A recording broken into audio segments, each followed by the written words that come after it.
Today we'll be talking about learning design for transformation. As I said, it's a series of webinars.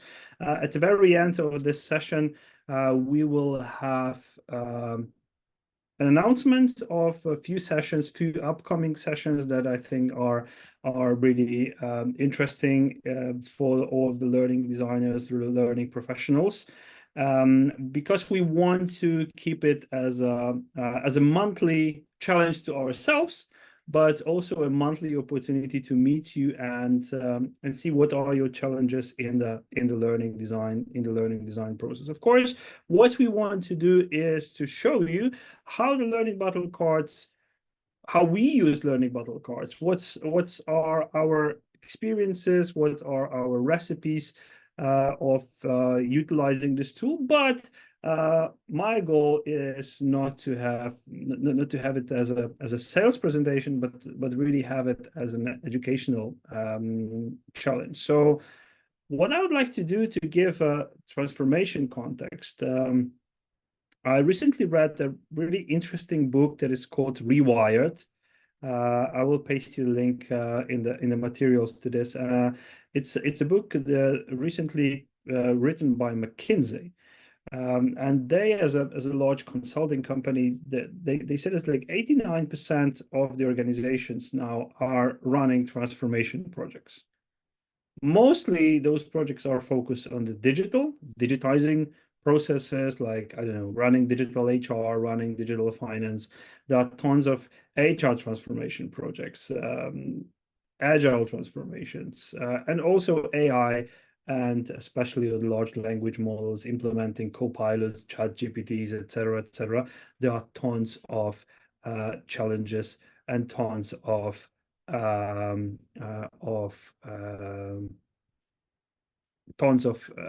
projects running on this. And what McKinsey suggests as a good model to run today a successful transformation, especially in the area of digital and AI, is to run the 6 capabilities that are starting with business-led digital roadmaps, going through talents, operating models, technology, data, adoption, and scaling. And what is really important here, I would say, and from my perspective, is that we all should be focused and really very much focused on this talent context. And talent context, what it means is that we are key element here, ensuring that people will have right skills, right capabilities to innovate and execute in the context of digital transformation. What I really would like to highlight here is that there is no coincidence that number 2 for the capabilities and critical capabilities for successful transformation is talent. Is talent, of course, in the context of delivering value to the business, on supporting the vision, delivering value, being in line with the roadmap, and of course, supporting all the other parts. Why is that so very much important? Of course, most probably you've seen all the reskilling and upskilling comments, but what I want to say is, and this is one of my favorite quotes that I heard, and I don't remember where I heard it, but that's really my favorite quote, that there is no innovation that cannot be waited out. And in many organizations, when you look at the transformation projects, there is a really significant number of people. They say like, oh, maybe we don't need this. Maybe this transformation will hurt us. Maybe they want to replace me with an AI, or maybe my job will no longer be needed, etc. There's a lot of human aspects of the transformation that we as a learning professionals, we as learning designers, developers, we need to support. That is why understanding such a model is, on one hand, slightly changing our role, and it takes us out of being a cost center and just being a broker of training to be a really crucial part of transformations of all the organizations. So, as I've mentioned, the important part here is to be a trusted partner for the business, but also to be a focus on skills. And what I really think is that the method we will show you today is really focused on skills and people being skilled to perform things. And what I like to do when I start to talk about particular areas is to really go to a dictionary and check, what does it mean?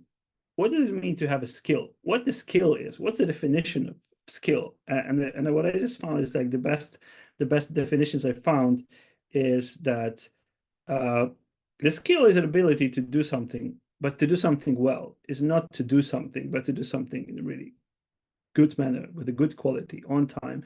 And to be skilled is to have enough ability, experience, and knowledge to be able to do something.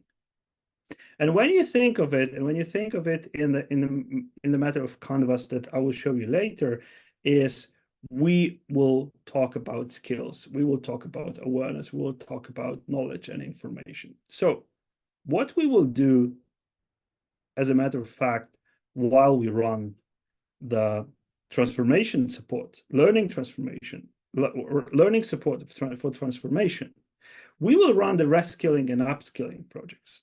And what does it mean for the reskilling and upskilling? Let's see that we will be running transformation project in some kind of IT company. It's very popular. And how I think of it is the first thing that we should do is to start thinking on what are the skill families, skill groups, and really skills, how we are defining them, right? How we are grouping them. Of course, there are different taxonomies available on the market. There are different taxonomies like Sophia. There's one is SFIE, which you can Google, which is a really good skill taxonomy, and it's available for free. But when we think about reskilling and upskilling, what we need to do to support transformation is in this area, we need to know what is the level of particular skill at the organization. And the screenshot I'm just showing you here is coming from the Pluralsight learning platform. This platform, for most of the identified skills at the platform, it is giving you a chance to be assessed as a user. Or if you are an administrator, you can assess experience of your team members, of your employees at this simple scale, right? So you have a scale from 0 to 300, and the Pluralsight has created a metric that is called Skill IQ, but it's really a metric how successful you are with retrieving your knowledge about a particular topic and solving basic challenges. And here, for example, with Java application security, let's say I just took a test and I got 212 points, which gives me that I'm 85th percentile of this particular skill. So I will be at the expert level. But how does it work? Why I'm just talking you through this? Because when you will analyze your workforce at what is actual, how many people do I have with particular skill at the moment, and what is the transformation getting me through, and what is a transformation requirement, then you will quickly learn and you will quickly be able to show what's the gap. And why I'm just telling you this, why I'm showing you this, because for this method, it's really showing how much transformation may be dependent on people, on talent, and on skills we have within the organization. So what this chart tells you, we have 3 skills: skill A, skill B, skill C, whatever skills those be. Those may be hardcore IT skills, but those may be other skills, whatever you will identify. And you can see that you will have this novice, proficient, and expert. And let's focus just on those 3 skills and on the first column. When you think of it, you see that you have like, 13 people identified as that to have this skill at the novice level, 14 of skill B and 4 of skills C.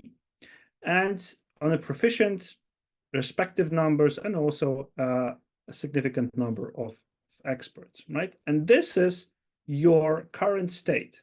So before the transformation project start, you say like, okay, the key skills to support this transformation are as follows. And this is something that you should plan, and you should measure those skills. You should see if they are at a sufficient level or not sufficient level. Because after running this transformation project, you will see that, okay, for this transformation to be successful, I need to have this type of skill set, right? Let's assume that I need 8 experts in Java security, or I need really to rebuild a skill 3 because I don't need the skill at the basic level, and I don't need so many people at the proficient level, but I would need 8 experts to support this project, right? Also, I need less people in proficient here, right? So what you are able to do with this approach is you can identify the gap, right? You can see like, okay, I need less people here, right? I'm missing few people here. I need less people in the red positions, right? I need more on the green ones. So it will, in a very simple way, it will show you that you need to run some of the reskilling, you need to move people between those places, and you will just need to run some of the upskilling projects, right? So for the reskilling and upskilling, this is something that that of course you can use the standard methods, right? But this is a core. This is a core of what you will do in a transformation. And it's pretty straightforward, because for the reskilling and upskilling, you will see what are the methods. And for sure, we will have a dedicated webinar on those two separately taking development activities. But what I would like to do now is to quickly jump in to the interactive mode of this training and walk you through some more items. And of course, it will be a part of this training where it will be interactive, and I would like you to walk you through some of the steps there using using Miro and this interactive mode. What I would like to do now is, as I said, the reskilling and upskilling are the core of what you will be responsible for within the project of a transformation, of digital transformation, of AI. You will need to teach different groups, perform different role-based training, etc. But what I think is critical, and in many contexts we forgot about this, we have this tendency to focus only on training and only on learning. What is really important is that with using the tool that we have and using the tool that we provide and the design methods, you can easily step in to already existing transformation projects and say, you know what, but now I can help you even more. I can do more, I can do better, because the learning process is required at all the steps. And here, I just took the 6 step of digital transformation, really simple framework that says that, with the digital transformation, we start with some kind of status quo, and we want to start experimenting about this. We want to see what can be the next step, how to encourage creativity and improve some skills.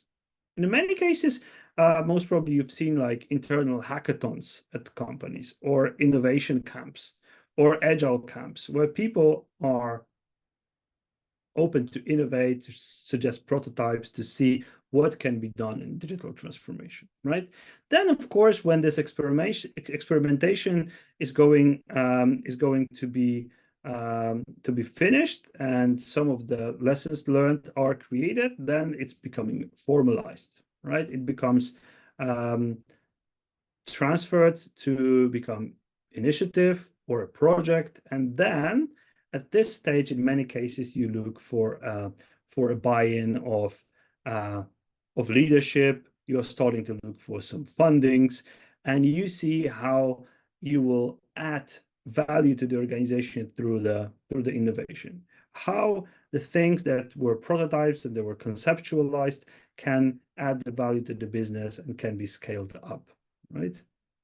And then we just quickly jump to the steps of converge step, where digital transformation is set up, then the strategy is set up, the goals are there, all the systems, maybe a new software, but also maybe a new processes are there, and they are supporting the transformation, right? And at the final stage is the stage of strategic moment when everything that's going on, everything that's a result of this transformation, any plan becomes really a heartbeat of the organization. And then what I would like to do now is to maybe open a chat.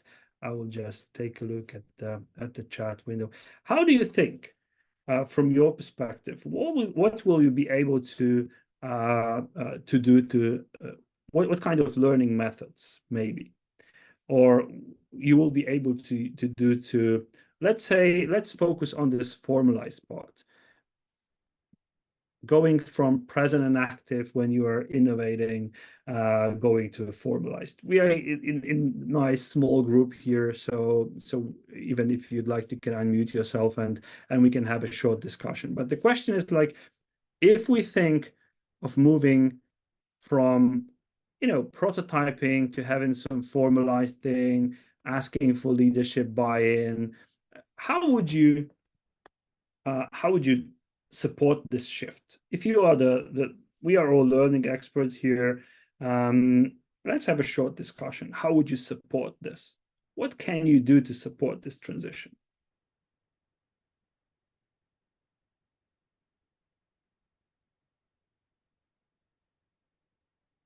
We have Erica here, we have Katarzyna. How do you think?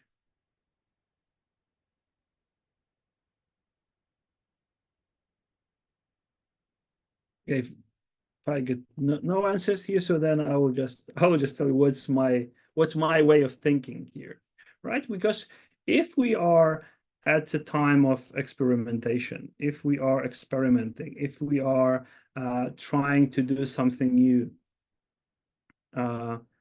this is like a small island in a big ocean, right? No one knows about it, right? No one knows that people are there. It's like, it may be there, but no one knows, right? So the case is that what you may want to do is to build the awareness, right? Let me just log into this beautiful add-on, and I strongly recommend to use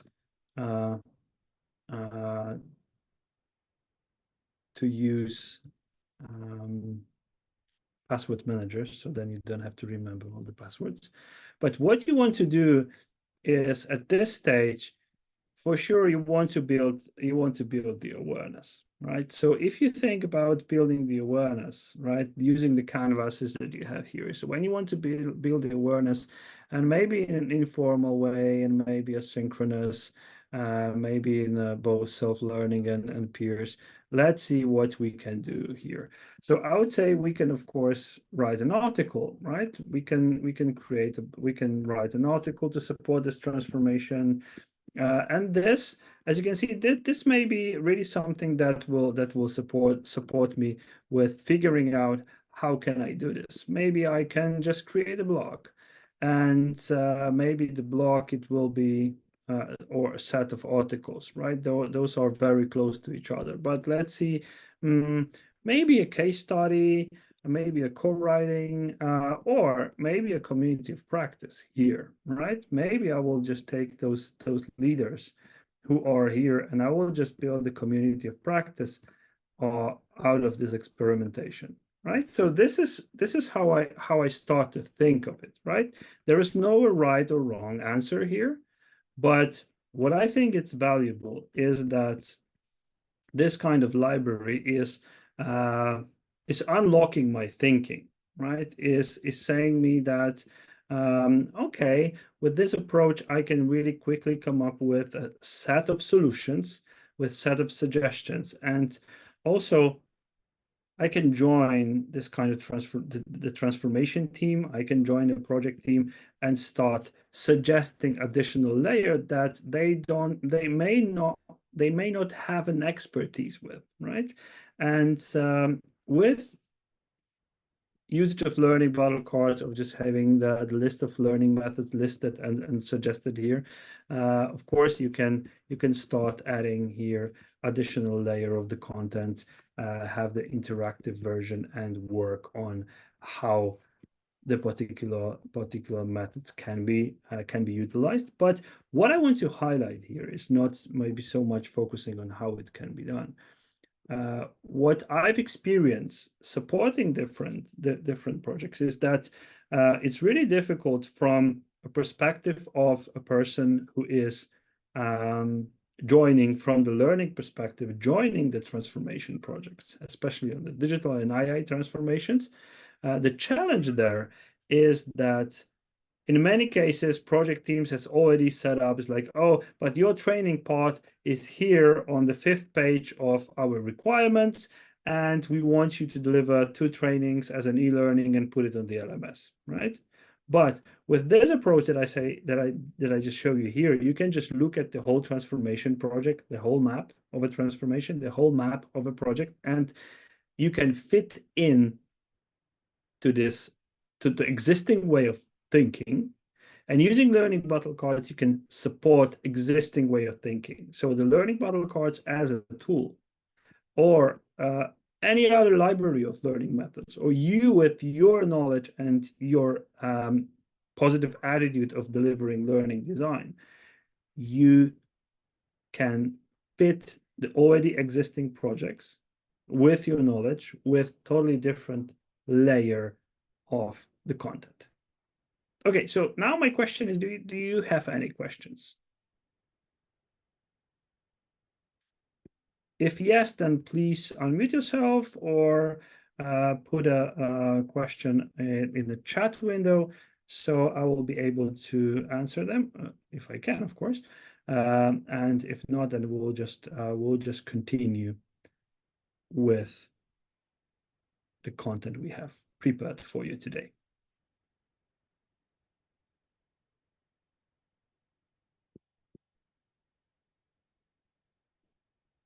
Okay, I hope the chat works. And you are just shy, so we need a few more webinars. Okay, so what I wanted to highlight is something. Thank you. We will continue. Sure, there's no problem with being shy. There will be a 10th or 12th webinars. We'll just, or maybe we'll organize a webinar where everyone else will be explaining us their cases. So I think that may be really interesting. But when I look back at all the different projects I went through, there are significant parts of, how to say it, of resistance within the organizations, within the team, within people, and I haven't heard that people are afraid of learning something or learning something new. But the biggest fear was, at least from my perspective, fear of the unknown, fear that I don't know what is coming. I don't know how it will impact me. I don't know what this new project, what's the name of this new project. I know the name, but I don't know what it will mean. Maybe it means that some of my company will be transferred to other part of the world. Maybe it means that AI will replace me, right? Maybe it will mean that and if there is this fear of the unknown, that we need to do something, right? We need to support the team. Also, the next part is the next challenge and the resistance factor is that I may lose control. If I'm within the project that I control, I know all the tools, I know how it works, I know that, for example, from our world, moving from one learning management system to another learning management system, this is a big transformation project. And in many cases, people say, like, I don't want the new tool because I have a control. I have my beautiful Excel files, which are helping me to successfully enroll and unenroll people from the mandatory training, right? I don't want to change it, right? But at some point, you may not understand all the perspective. Also, the bad timing. There was never a good time for a project, right? There was never a good time because now it's, there was never a good time for a webinar, right? There is, people are on holidays now, let's say, mostly in Europe, but August may be the worst time to run webinars. But hey ho, let's do it. We've committed to, let's do it because, there will never be a bad time. Then the good time. Then lack of trust. I don't think that people are able to deliver this project. I don't know if they have my buy-in. Also, the poor communication or the fear of failure, because a lot of projects fail, right? A lot of projects are under delivering or are, of course, over budget and over time, right? So when I think at those common change resistance factors, I see like, okay, what can I do? What would you do? And once again, I will just open the chat window here. What would you do to help with the fear of the unknown? How would you how would you help people in the area of fear of the unknown? What can you do? What can you do to cope with the fact that people are just afraid of your project?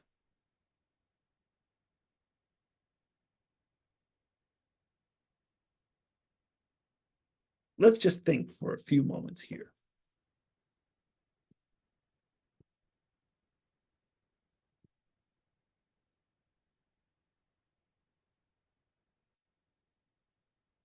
Okay, try something new, right?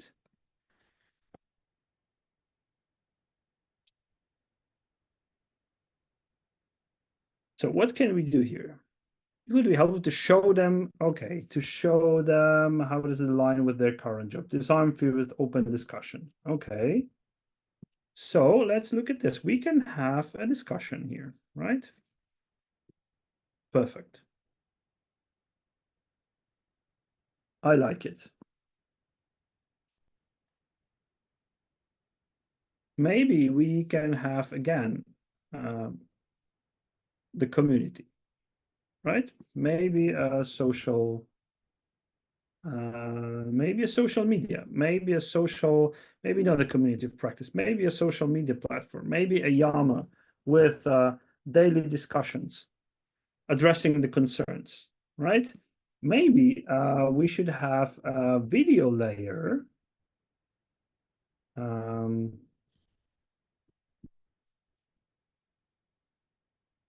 I'll just need Swavik's help here. Movie. Yeah, it would be movie probably. Yeah. Movie and an interview, right?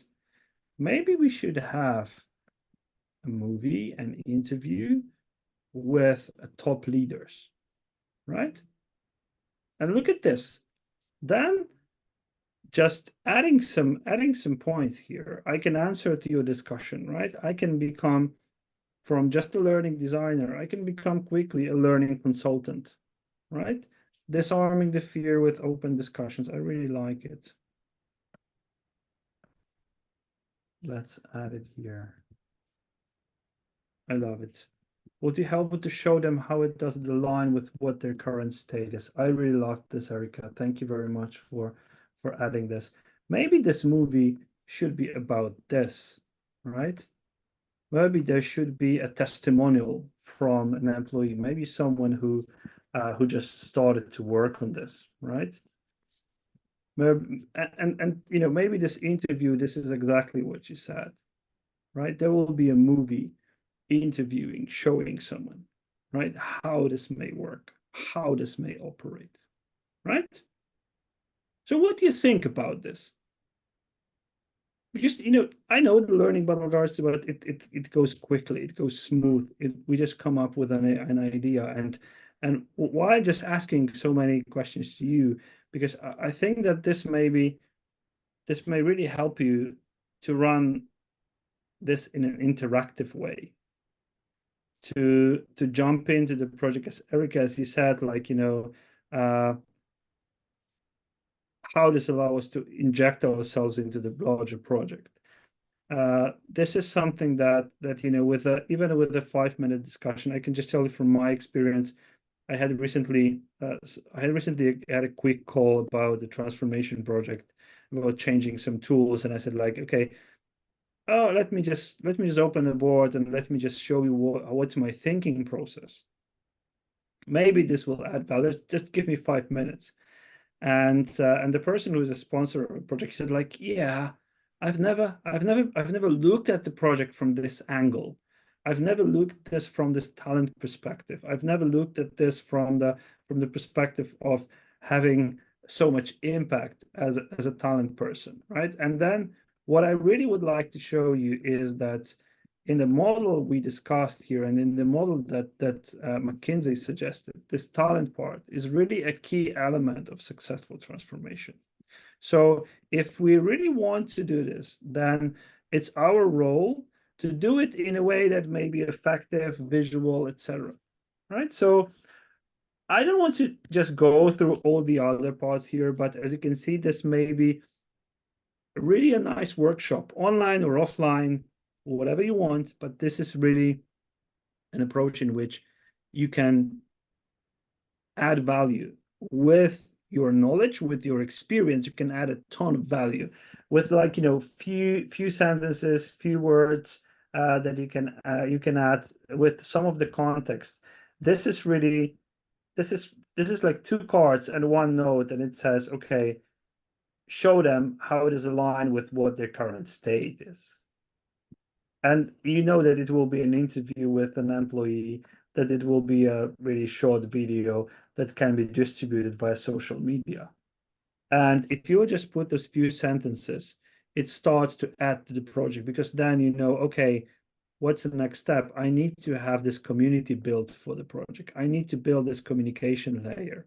So then how this communication layer can help me look at this, that this may help also for this layer, right? If I will have a social media here, the poor communication may be figured out, right? And also fear of failure may be helpful, because people will express that they are afraid of failure. And then you can again come back with this idea of having someone involved, right?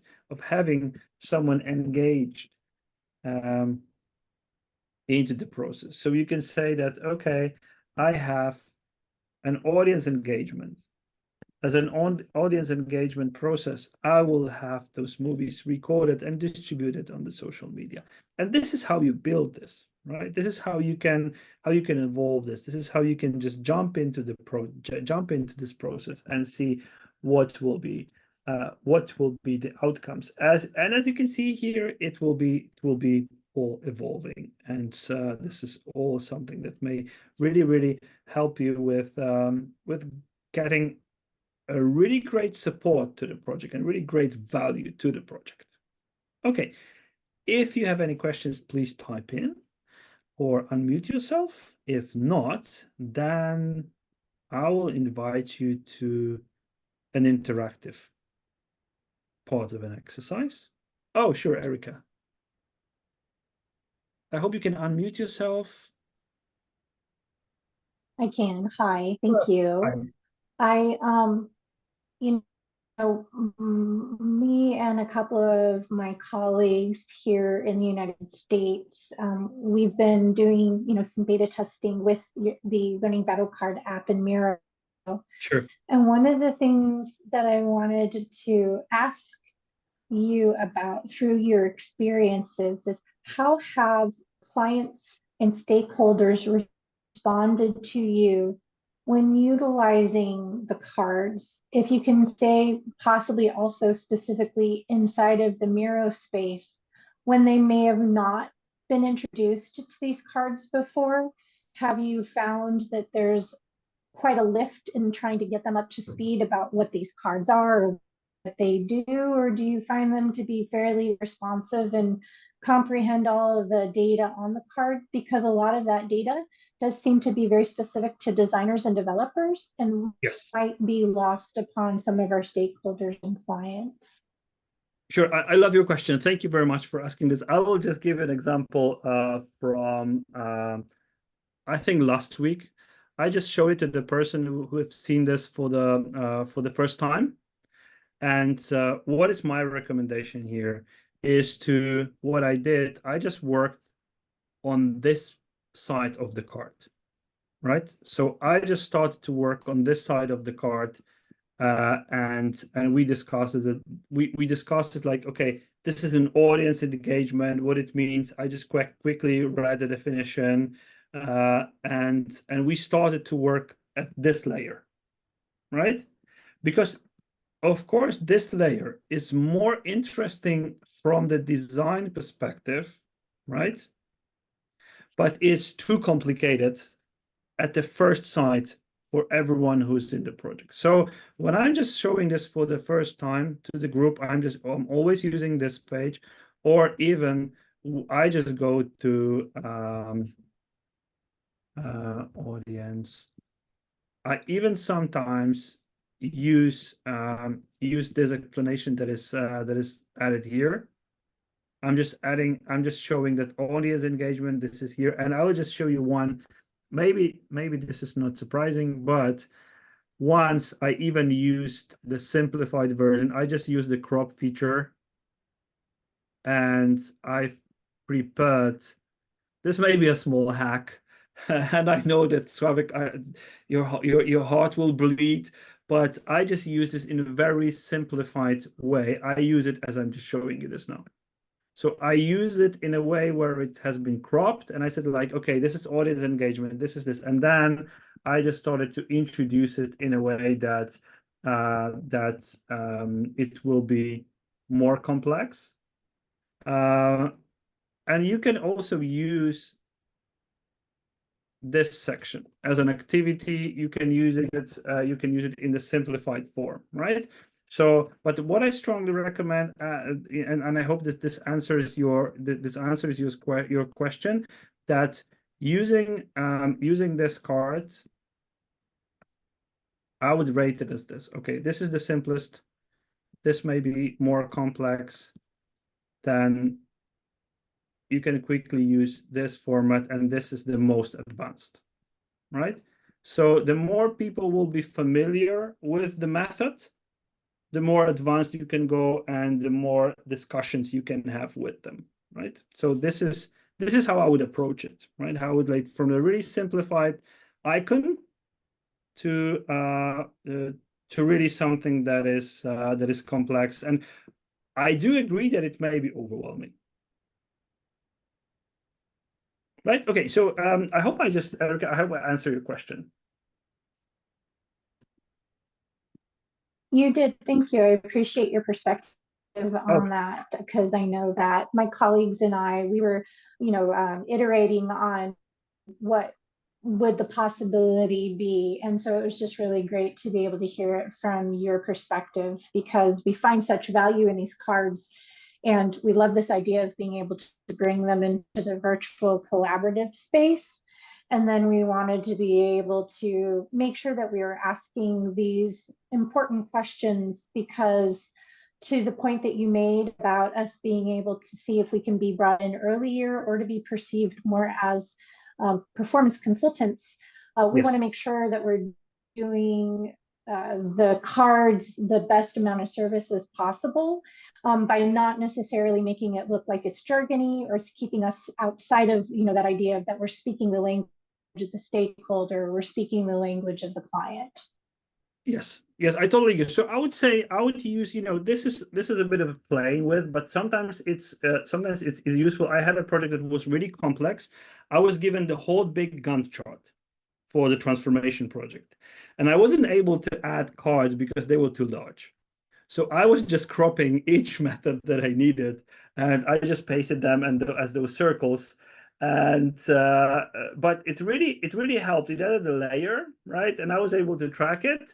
But then, you know, I think Slavik and the team came with this method where you can add this as an activity. Well, And you can also add some comments, change the name, work on what's behind this, right? I know that's Slavik, you want to. Sorry, Piotr, I'm just noting what we should implement in the next version, because I think that producing such simple tokens, it could be really good idea to help to work for people who do not want to see all the code, to understand all these parameters and so on. So probably it would be the new feature of the Miro version of the cards. Yeah, that's great to hear. Thank you so much. And do you have any other questions? If not, then I would like to suggest you one more thing, and I will share with you. I'll share with you the link. I just need to find where my chat window is because I lost it somewhere. So Slavik, will you be able to paste that link to the chat? Because I lost it somehow. Just a moment. If I can find it. Yeah, okay, just maybe I will have a chat somewhere because I lost it. Okay, let me just do this. Oh, no, have it here. Okay, I will paste. No worries. My bad. Yeah, because I don't see this. Sure, it's all good. So now I shared with you the link to this Miro board, and what I prepared here. One of the really interesting methods is this Kubler-Ross change curve. So usually we are dealing with the 5 stages of course of grief that can be neutralized as with an effective tool of change management, right? Is a shock about something that's going on, then there's a denial, a frustration, maybe a depression, maybe not like, you know, from the clinical perspective, but the moment where we don't want to adapt something, then we start to experiment, make a decision to use it because we are convinced, and then work on integrating and putting this to life.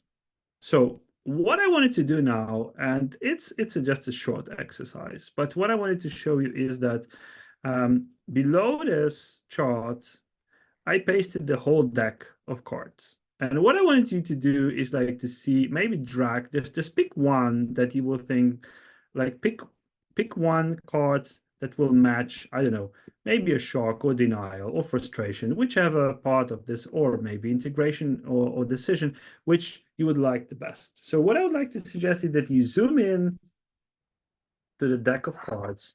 You will go here and maybe let me just pick one. I will just pick a web conference, right? What I think is the web conference may be a really good example of a tool which can be used for, I would say, a decision making, right? So I will just add here that, okay, for making a decision, a web conference showing the results may be a good thing. So what I would like you to do is, I see Erica here. If you can just pick one card from the list and just try to think, okay, what would you do to support this from the learning perspective, to support shock, denial, frustration? And I would like to have everyone including Slavik, including you. You know those cards the best from all of us. You're an expert here, so we count on you as well. And for all the other, Olena, Katarzyna, I think Esther, I would like to see what will you pick, what will be the option, how would you do this, right? And maybe Slavik, I would like to ask, like, you know, what's if you just pick one, I would like to ask for your opinion. How do you think? Why it was your decision to support this? And Erica, for you as well. I just see that you've picked one for overcoming frustration, right? Oh, That's interesting. The repetition one. Erica, can you elaborate on this? What was your thinking and why you've made such a decision? Yeah. So just a first thought that kind of came to mind in this idea of, if we talk about the adaptation to change over time, and there's a sense of frustration. If this is going to be a part of, per se, like a change management plan, if you're presenting the individual with the new thing that will be replacing the old thing, I always like to talk about, it's that idea of you're moving somebody's cheese, and people get very frustrated when you move their cheese. And so if you're going to tell them you're not going to use cheddar anymore, but you're going to use Swiss cheese, maybe through some essence of repetition, that would be able to help mitigate, maybe not even mitigate, but a reduction of the frustration, because you are repeatedly showing or engaging the employee through more than a single instance, to allow them to gain familiarity and to reduce the friction or the pushback towards the change. Sure. I love this. Thank you so much. And you think it's like when you see the whole deck. Also, it's like my hint. When you see the whole deck, it's so much easier to resonate with one. It's like, oh, it resonates with me. Why I would add this here? And it's really igniting a discussion, right? I really see the huge value of this, of igniting discussion. I see that Sławek also added here the micro learning. Will you please be able to elaborate on this? I think that the problem with frustration is that people have small problems and they frustrate with very small things that developers even don't know about.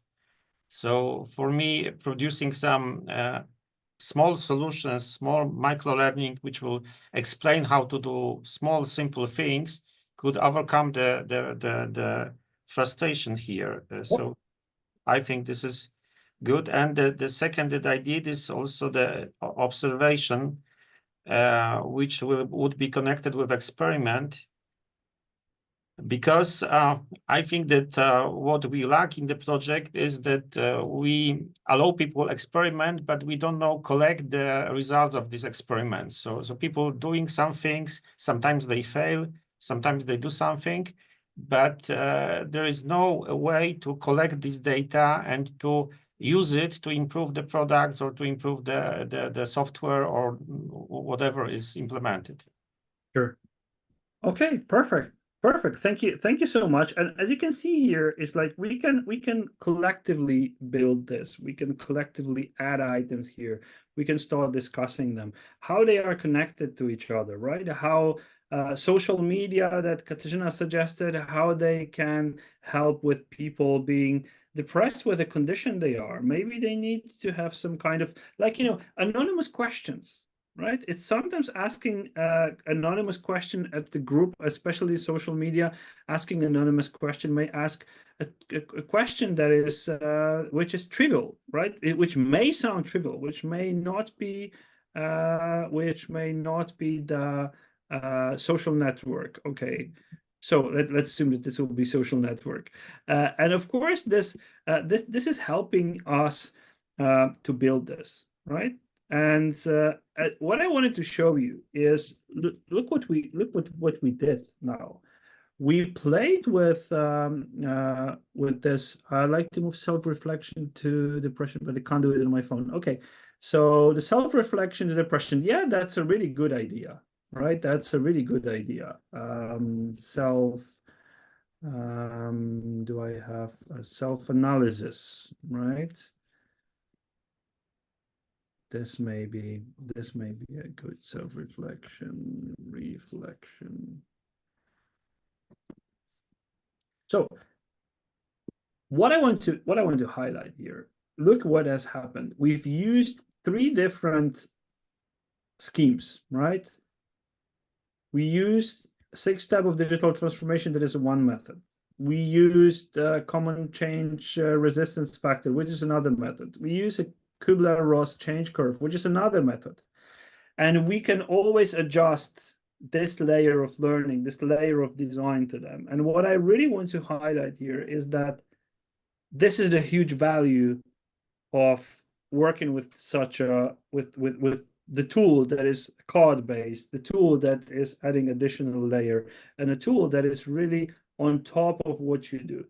So what I wanted to say is, as a final highlight, is that the flexibility of this approach, even if you join a project that is already up and running, which is halfway there, you can join, you can open their PowerPoints and work on them. So just as a pro tip from my side, it happens to me that I'm really asking for a Gantt chart that I mentioned of the project that's already running.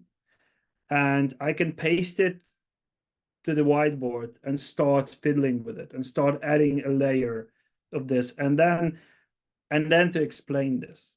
So it really helps to add value to the project. And what it helps as well is to add value in the visual way.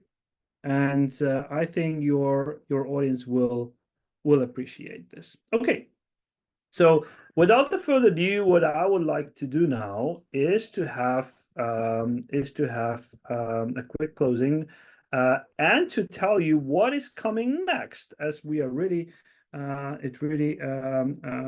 we are almost we almost spent 1 hour on the discussions. What we plan to do is at the end of August, what we would like to do is to deconstruct the onboarding. What I would like to do is to have a session on the practical approach and tools for designing a good onboarding process. How do we think of onboarding? How can we make it work better? How we can have better results and better metrics of the onboarding? So this is the one thing. And then the next, I hope you know the action mapping from Kathy Moore. And what I would like to do is to take you through even if you don't know action mapping, right?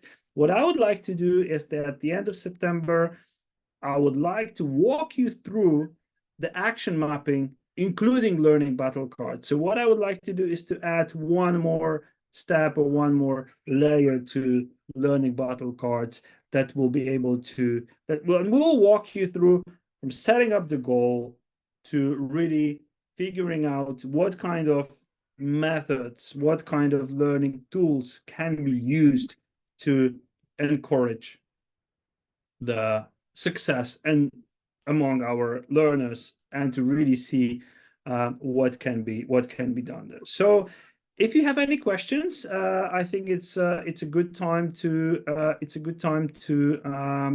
them. It's a good time to discuss. If you don't have them, then that's okay. The session will be recorded, so please do share. Please do share it with your friends. Please do share with the groups. If you would like to have a dedicated session within your organization, let me know. I'm happy to consult also your project to help you adopt learning battle cards, to help you use it. And Erica, thank you so much for your feedback.